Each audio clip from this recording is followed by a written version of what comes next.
So it really is a much better experience, and I really appreciate you having me here today. I've been wanting to take the train to Kansas City for a long time, and it was so nice today, or I'm sorry, yesterday, to walk out of my office at 1:30, make a 15-minute walk down to the commuter train, take a 15-minute trip downtown, walk a couple of blocks, very leisurely experience, 20 minutes before the train leaves, getting to the station and getting my ticket, getting on the train, and being here at 11 o'clock, having really enjoyed the trip and had what I would call business meetings on the way out here, productive work, etc. So thank you for that, and that should be the trip experience that we have today between Chicago and Kansas City in terms of the speed, reliability. We should consider that the baseline, and everything should be better than that. Right? It was a fantastic trip. I love riding on the BNSF. They treated us very well in terms of scheduling us around some great trains. That's the kind of thing that we really should be working for. It's very exciting. One of the projects we're working on is to explain better what would happen if we expanded that kind of service between Chicago and New York. Today, there's one trip a day. In the future, I personally believe there should be 4 or 5 trains a day, sooner rather than later. We're doing this project under contract to the National Association for Railroad Passengers. And it's been really fun to do this. But this is one thing that came out that I think it took me a long time to figure out how to explain this concept quickly. And it really applies to your case. The train has the ability that no other mode has to add up onesies and twosies into hundredsies. And that's very important in your case, you know, when you're talking about some of the small towns along the way, and the, I will say, arrogant people in my part of the world who don't understand how important these towns are, say, why would we ever have train service here? This is why. So this is a very simplified representation of what's happening between Chicago and New York today. Incredibly simplified. The numbers are decreased, so each of those little people there probably represents about 16 people. And this is only the major cities on the route, not the little towns on the route. What you'll see, if you take those cities, because you've got people getting on and off the entire trip, and a lot of people going a long distance on that train, in this example, you've got 35 people taking the long trip, and if all you do is break that segment in the middle, it drops down to 11. So actually extending that route out longer so that more people can have the opportunity to get on and off the train as it's going along increases the overall volume on the train, which then makes higher revenues, which makes it more physically or financially feasible, which is why you should think big about actually having 1 or 2 trains a day at 80 miles an hour between Kansas City and Dallas. So that's a very exciting project that we're working on, and hopefully be able to talk about that more a lot more later. And I'll skip this, I'll come back to this. This is the ribbon cutting at the Lincoln, Illinois station, which is very significant to me. I'll talk about it later. But if you ever have a groundbreaking or a ribbon cutting for railroad service, don't do this. The safety officers were screaming, and let's get this over with as soon as we can. So to give you context for another project that we're working on that's very exciting, I wanted to show you what the rest of the world is already doing. So this is Europe. The purple lines are 155 miles an hour and above in operation. The dotted purple is under construction. Blue is various stages of planning. To give you a sense of scale, Paris to Frankfurt is Chicago to New York. When I took that trip in 2004, it was 7 hours. Today it's 4 hours. It will continue to decrease as they add high-speed track to the route. I just looked for a Tuesday trip. In the evening, it would be 99 euros or about $150. It's going to be about 225 from the flight tonight. So that gives you a sense of the scale in terms of what they're doing overseas geographically, but also what they're saving compared to what we're spending. So the next one in line here is Europe and China. Just keep in mind all these maps are the same scale. In terms now, We probably wouldn't have high-speed rail, and we probably wouldn't have a discussion about expanding passenger rail in Kansas City if it wasn't for the president of the National Railroad in Japan in 1954 through 56, with his very serious lobbying for high-speed rail. Everybody in Japan knew that the railroad was going to go out of business. If he hadn't pushed for high-speed rail, it might happen. So we have seen over and over again where high-speed rail drives investment in other services in a very big way, and right now we're experiencing that again in California. But another thing that may not have happened is the Chinese system might not have happened if it wasn't for a snowstorm during Spring Festival 2008, where there were highways and road systems shut down. It caused a huge political fervor because if you're not familiar, Spring Festival is our Thanksgiving times 10. And everybody goes someplace during Spring Festival and they couldn't get home or they couldn't get back to work because of the snowstorm. And that's what made the difference in them making this kind of investment. And in terms of understanding the scale, Wuhan to Hong Kong, that's Kansas City to Houston. And Wuhan, which is kind of in the middle there, Wuhan to Shanghai, is Kansas City to Indianapolis.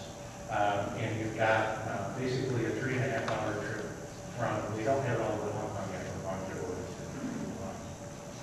So on the same scale, this is the U.S. in terms of high-speed rail development. We have made significant progress.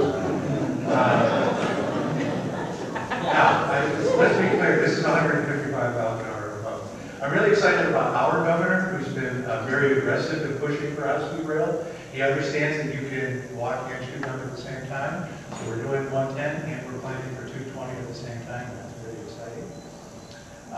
So we're taking this. Our goal is to create the big vision. And then hopefully then from the big vision you start piecing together the puzzle in ways that get you there over a multi-decade period.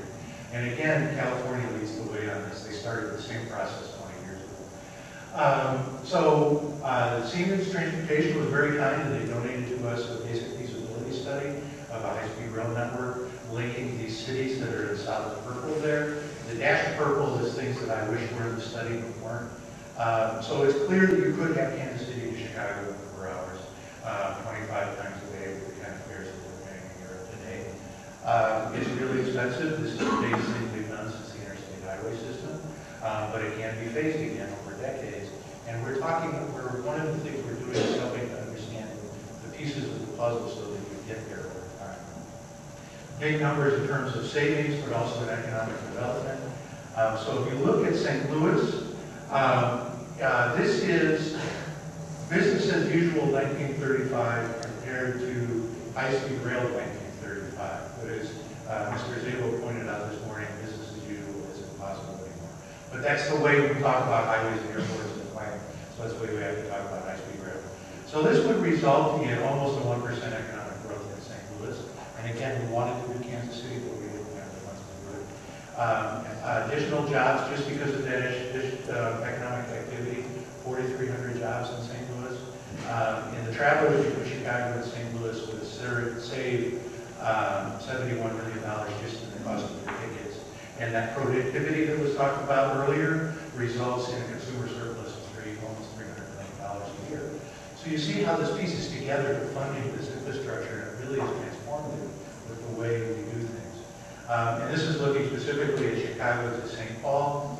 I want to be clear that $76 prices per coach, that guy's sitting in first class, which is a lot more expensive, but you also get your food served on China plates. And that yellow was the point of being productive while you're traveling, right? So not only would it be faster with high-speed rail in that city here, but we have a lot more productive time in the process. So I would like to think, and when I come here, I like to think about having the hum of electrified trains sitting underneath that concourse out there. It seems like a big goal, and I'll talk about how you get there and why it's possible to not drive yourself crazy thinking about that goal, but it is possible, and having it look like this. So let's go back to Lincoln. I'm sorry for doing the middle at the end. Here's what happened with the additional frequencies.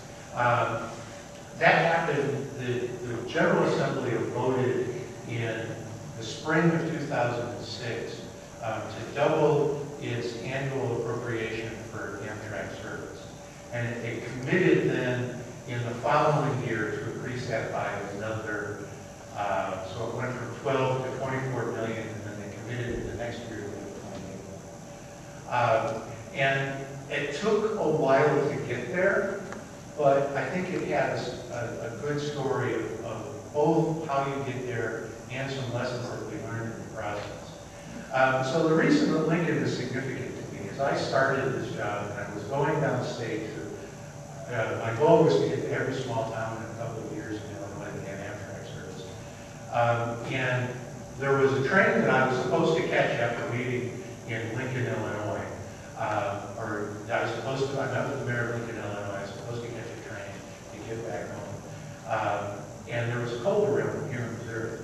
And so I ended up standing on that platform because I was dumb enough to know my cell phones expired, so I couldn't tell the train was going to be there. And during that, I started saying, we need more frequent service here. And if there was a train that started in St. Louis 2 hours later than this train I was supposed to be on, I'd be on that train. And so that would increase, having more frequencies would increase the reliability, which is critical. Having more frequencies would increase the ability, that network effect we talked about earlier. It would make the system work better in so many ways. And so that was the day I decided it was possible to make that happen. So we put together a basic proposal, which you've done. That's the first step, having a clear proposal on what it is you want. Then we started selling that. And one of the things we noticed as time went on was what we thought was a really stretched proposal at the beginning suddenly wasn't such a stretch anymore. So the second year we actually doubled the size of our ads. And then we had to work very strongly in a very close partnership with the United Transportation Union. Joe Szabo, when he was Illinois Legislative Director, was very well respected, a very influential person in Springfield, along with his lobbyists who have since retired. Bringing them into the fold on a project that really helped them was very key to making it happen. Going to the universities and making sure they were involved, getting the mayors involved, all of the work that you're doing now really is what pulled it together. And then having a lobbyist on the boards, two of them, working on this constantly was also a very critical factor. And it was really exciting towards the end that we lost control of the process. Because that meant that this wasn't us doing this, this really was a decision by the state to drive it and make it happen. And so it did happen. And then that sparked other things happening, which led to a much bigger federal program that then made it possible, because we had plans in place to upgrade that track. We were ready to go with one of the best applications. I'm from Illinois, I have to brag, I think it was one of the best applications, right? Because we had that planning in place. So that's why it's so critical to do the planning now, for a couple steps more than what you think you really can do. And we were ready for that. But there was another case where we thought what was a stretch now turns out to be not a stretch, and we should have asked for more, Chicago Rockford. And now we have to go back and ask again, even though that process hasn't finished. So it's been a very exciting process, and it's one that is, I'm really happy to see that there's such a strong effort to get that process started here.